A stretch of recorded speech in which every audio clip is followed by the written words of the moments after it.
WSKY SKYROCK Talk Radio, where the rock don't stop. A-Town, we're on the air, and I'm your host, rocking at the speed of light, Rockin Rog. We're starting profiling, limousine riding, jet flying, and wheeling, dealing like no man can. So lock it in and rip the knob off of it. Welcome to the place for perseverance, passion, purpose, struggles, and breakthroughs. The place that changes the way you live. This is a passion project, WSKY SKYROCK Talk Radio, and it's a way to give back. So welcome to WSKY SKYROCK Talk Radio. I am the voice behind the rock, Rockin Rog, and we're here to dive into setbacks that were really set-ups for major success stories. And how do we do that? What we've been doing is we've been finding people, incredible people, amazing people that are exactly like you and exactly like me, but they've done a few things a little bit differently or a little bit longer, and that's what's made them amazing. So how far are you and I from our next success story? We are one small decision.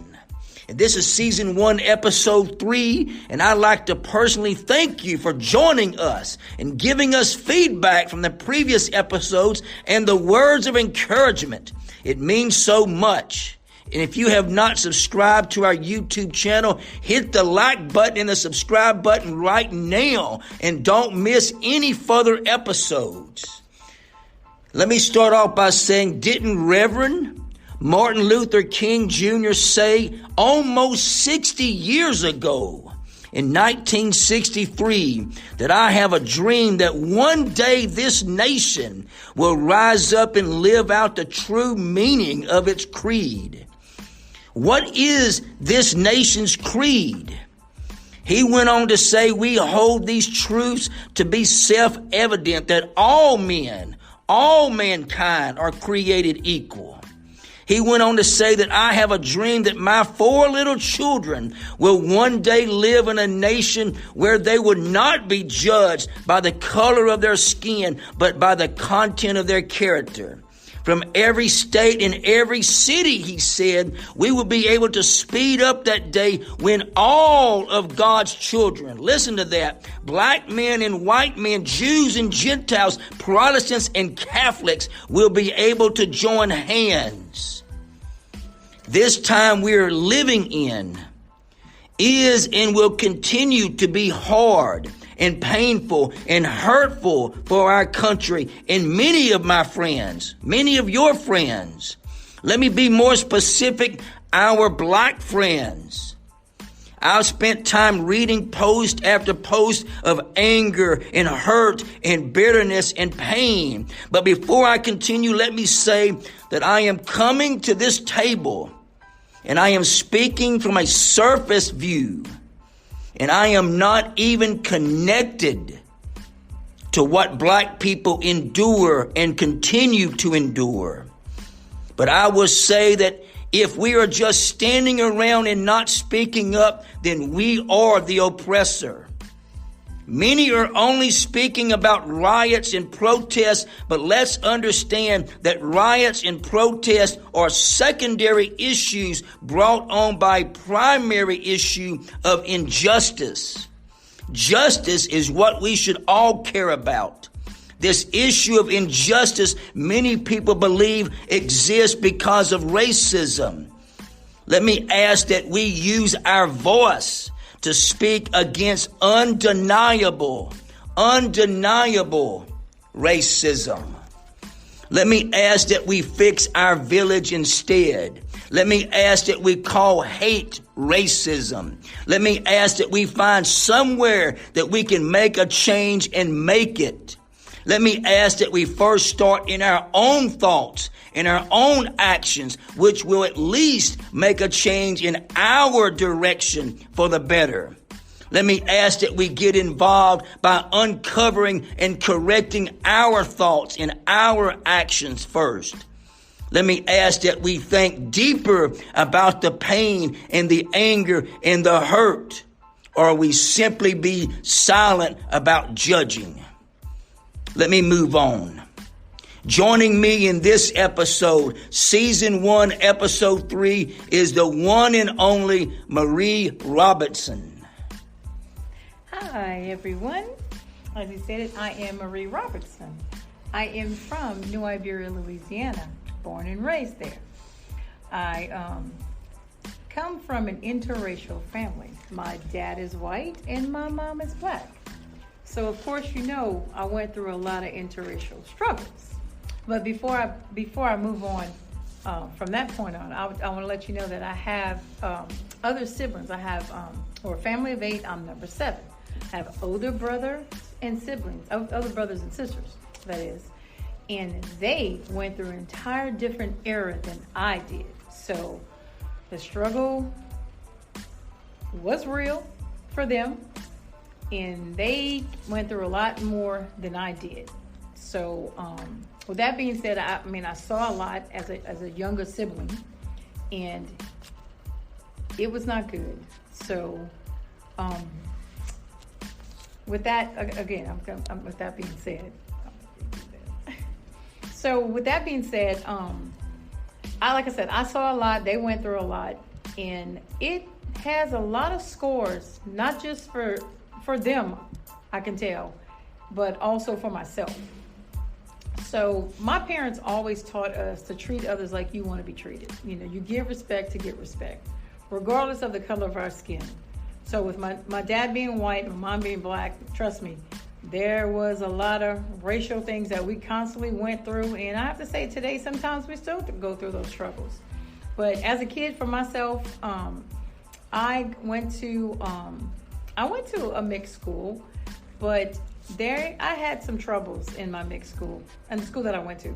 Being a mixed person, a lot of friends that I tried to play with, especially my own black people, would not even play with me. So that was a real painful thing for me to go through and to deal with on a daily basis. But each day, I would talk to my parents about it, or I'd talk to my teachers, and they gave a lot of encouragement. So that never made me treat other people different. That never made me treat white people or anybody else differently, because what the pain that I was feeling and going through, I didn't want to give people that same pain, because I know it wasn't the right thing to do.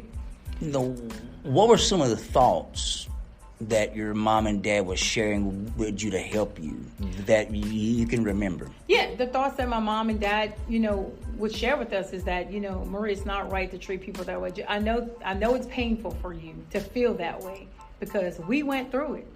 Mom and dad are going through it. But we're here to help you to process this, to show you that that's not the way you're gonna get through. You can get through it that way, but that's not the right way to get through it. Through prayer, support, love, just, talking through it, and just learning how to treat other people the right way. Because yes, it is easy. It's very easy for you to go and do the wrong thing and say, I'm going to get back at you because you're being evil to me, you're being rude, you're being disrespectful. So let me go back and, do something to get back at you. But that's really not the right way, for you to do, to treat others like that. So, like I said, they went through a lot. My parents, of course, older, having us at an older age, but it worked out. With both of them, I have to say about them, the education, they ended up having to quit school to go to work to help their parents, but always encouraged every last one of us who graduated from high school. My older brothers and siblings, they got jobs, but the last 3 of us, because we were from 2 different generations, of course, 10 and a half, 10, 11, 12 years apart. They always encouraged us to finish high school, go to college, or get a job, and so basically all of them pretty much. Now, what was your older generation, your brothers and sisters, were they there also for you? Even though there was an age gap to 10 or 12, were they still part of your life as you were growing up, still letting you know, hey, we've gone through it, here's what we've done? Or Oh yeah, absolutely. My older brothers and sisters were there, even though there was a huge gap. So I guess you can say if they were 20, I was 10. Yeah. And so of course I guess the relationship was there, but not on the maturity level, because I was so much younger. But there was always guidance, and they always guided me and said, don't do this. Just, be yourself, stand up for yourself at all costs. Make sure you stand up for yourself and don't let people take advantage of you, and treat people right and show them that this is the right way that you should act. You shouldn't do the racial thing just because they're treating you with this. How did your faith tie into all of this? Oh, trust me. Faith, look, went to church religiously with my parents. That was, I don't want to say mandatory, but it was understood that this is how we're going to get through this together. The family that prays together stays together, and that is definitely something that was in our household. So always praying, talking to each other, asking God for help and guidance. That was definitely a strong faith in our family, and that still continues on to today. And I pass that on to my children as well. So definitely that. I was always thinking about, why are certain people angry at Christianity? That's a question that I struggle with too. But I don't struggle with. I struggle with finding the answer to, because people do today, even as a young girl coming up and going to a private school as well. So I actually went to private school. Of course, religion was taught there. And I actually went to an all-girls school. And I do want to talk about an incident that happened to me. I was in the 7th grade, and I was coming down a stairwell. It was a class I was upstairs. So I was coming down the stairwell, and I happened to see my dad coming up the sidewalk. And I was walking down the stairwell, and I said, "Oh, hey, Daddy, how you doing?" And like that. And so I said, "Hey, Dad, what are you doing?" And so he said, "Oh, I'm coming here to pay tuition." And then, no racism. This little white girl says to me, "That's not your daddy." And I looked at her, I was like, "Excuse me?" I was like, "How do you know who's my daddy?" Like that. And I thought to myself, I was like, "Oh my gosh." And of course, right there, that slapped me in the face, just thinking like, wow, people don't realize that it's okay to have an interracial relationship, or it's okay for people to have a white dad and a black mom. What is wrong with that? So right there, that just kind of just did something to me. And it's like, I never want to treat anyone that way. So, I guess she didn't realize how that made me feel. But I just told her, I was like, you can't judge. And people do have parents that may be interracial, and it's okay. It's okay for that to happen. Nothing's wrong with that. Yeah. So that was a hard experience right there. Going through, I could still just remember the day. I could still envision it right now, standing on that stairwell, having to tell her that you can't judge people. And we're at a private school, and we talk about this all the time. So where's the lesson in that? Yeah. You wouldn't think that people would be angry at Christianity, but it kind of seems odd to hate Christians. But there are people who do hate Christians. Some hate Christianity not because it's repressive, but because those people are repressive. Many religions that put God before government, many people believe by definition, is a threat.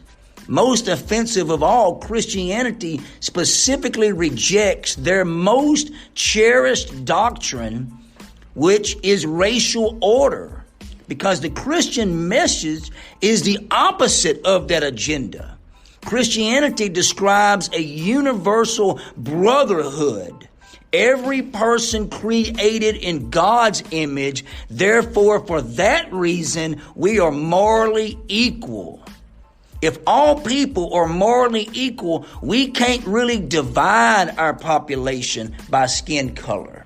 Skin is not the sin. We can't really set one group against another. We can't tell one group that we are better than that group, or we're worse than that group. That's not allowed in Christianity.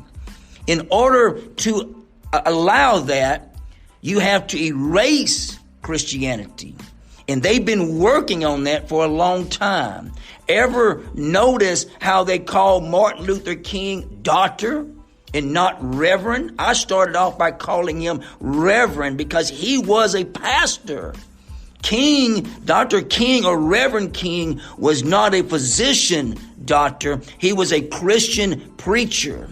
And we should not forget that. Undermining Christianity for some people is the central project.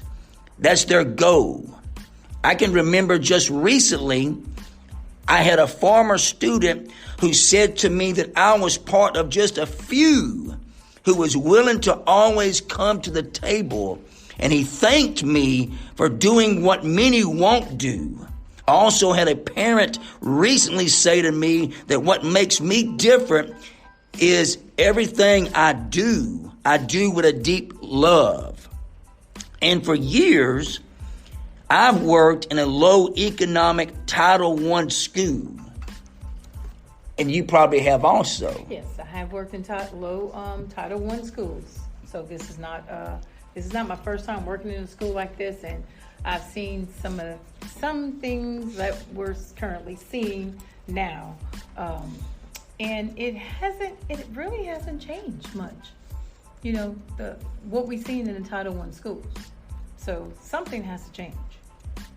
And I used to say, I see no color, because what I would think in my mind is I always looked at it as I was saying, I don't see you as this, or I don't see you as that. But after much reflecting and looking in the mirror and in my heart, I can now honestly say I see no color is a lie. It's like having a mindset of thinking we have progressed due to years, so we are beyond that. No more I see no color. Because am I colorblind? Because if I see no color, then what color do I see? Because white is a color. And by me standing there and saying I see no color, I wonder what the kids were thinking that were sitting in that room. Absolutely. Because were they thinking, does he not see me? So now I say, I see your color and I honor you. I see your color and I respect you. I see your color and I value your input. I need your vision. I need your talent. I need your abilities. I see your color and I make no excuses. I see your color and I see the wrong. You are beautiful. You are special. I see your color and I see your success, your possibilities, your purpose, your value, your meaning. I see your color and I will educate myself and work against what harms you.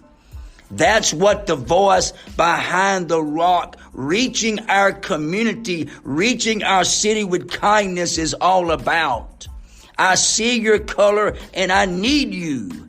I see your color and I need your voice.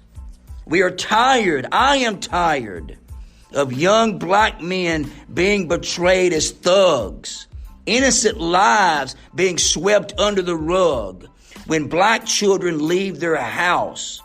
Speak on this. Parents don't know if they will live or die. You know what? I agree with you wholeheartedly. I have a son and daughter of my own, and this really scares me for both of them, but especially my son. You know, with everything that's happening now in the news and even before that, just him growing up, I feared for him walking out the house every day, not knowing what was going to happen, not knowing if my child was going to ever come back. It's a pain that my family has never felt. These senseless killings and crimes of hate. It makes us wonder, did our ancestors, did the Reverend Martin Luther King live and die in vain? When all we see is another black person, a child slain, I'm not okay with the treatment of people, black people in America. I'm not okay with the direction our country is headed. I'm not okay that children are afraid. I'm not okay that families have to worry about their children constantly. I'm not okay that we have not eliminated or destroyed this monster called racism. I'm not okay that we do not love one another in spite of our differences. And I think there is a commandment somewhere that says that. I'm not okay with the stealing and the looting and the burning. I'm not okay. I pray daily that God will help us all see there is a better way to live. I pray for peace. I pray for harmony in our city, in our country, in our nation. We need to grow from our mistakes so we can grow as a city, as a community, and as a nation. Because if we keep sweeping everything under the rug, eventually every one of us will trip on the mess that we never cleaned. It's beyond time to address the mess. If we can't find the right people to follow, then let us become the right people to lead. With fire in our chest and light in our eyes and love in our hearts, let's address the mess. Racism is a sinful violation of God's heart. Racism is hate and God is love. And I want to take this moment and say I am very grateful for my friend Maria Robertson. I'm thankful that we could have this conversation. Her love for Jesus and her love for others have always inspired and challenged me. Respecting each other in our differences is so much more worthwhile. I'm going to give her the last word. Amen. I agree wholeheartedly with everything you say, because we have to learn how to treat each other properly and accordingly, and believing in God and putting forth all the values and goals that you've been taught in life. And I know we go through some struggles, whether it's racial or just anything, any struggle that you go through. You got to take some steps backwards and be that role model.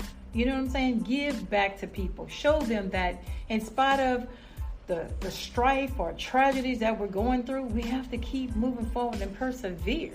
Like I said, with all the struggles that I've gone through, that did tear me down as a person at some point in my life. But then I had to learn that I had to pick myself back up, believe in my faith, believe in God, remember where I came from, remember what I was taught, go back and look at what my parents, my grandparents, my great-grandparents taught me, and keep moving. And then for me in education to also pass it on and share it with you and share it with my students and share it with other people, because I also ask my students to share these struggles that they go through and strife and keep it moving and pass a torch on to show people that we can be resilient and we can rise above this, And even with everything that you said about Dr. Martin Luther King and about the racism and everything, we have to keep moving forward and do better. Because we got to pass these legacies on to the next generation. Because if we don't, like you said, it's lost. It's lost, and they'll never pick it back up. Mm-hmm. And that's what I want. Know your self-worth. Okay? If you don't know your self-worth, it is hard to move forward. But you got to find yourself. Each and every day, pray. Ask God to give you the guidance. Okay? Ask for help. Don't be afraid to ask for help. That's right. That's it. Don't be afraid to ask for help. Because guess what? There is help out there. Like they tell me, a closed mouth don't get fed. So if you do not ask for help, you won't get the help that you need. That's it. Thank you so much. This podcast, WSKY SKYROCK Talk Radio, needs your attention, the attention of our listeners, the entourage of Rockin Rog, the fans, the listeners, the supporters. We are coming together to build the strongest rockin', reaching our community, our city with kindness movement, the social media in this area, your area, has ever seen. The more we share our story, your story, the more lives lives we can change. Thank you for joining us in this movement. Will you subscribe? Will you share? Will you listen? Will you support? Will you even be willing to tell your story, the good, the bad, the perseverance of your life? Once you get through it, help someone else get through it. Your life, your story, your journey. Make sure to join our Facebook group, WSKY SKYROCK Talk Radio, and hit us up on our website, www.skyrocktalkradio.com, if you haven't already. Thanks for listening. And before we go, show some love. Show some love by leaving us a review, liking this podcast, following, subscribing, and sharing this episode so others can also join in with this movement and be blessed by what they hear. And let's reach our community. Let's reach our city with kindness, person to person, one kindness at a time.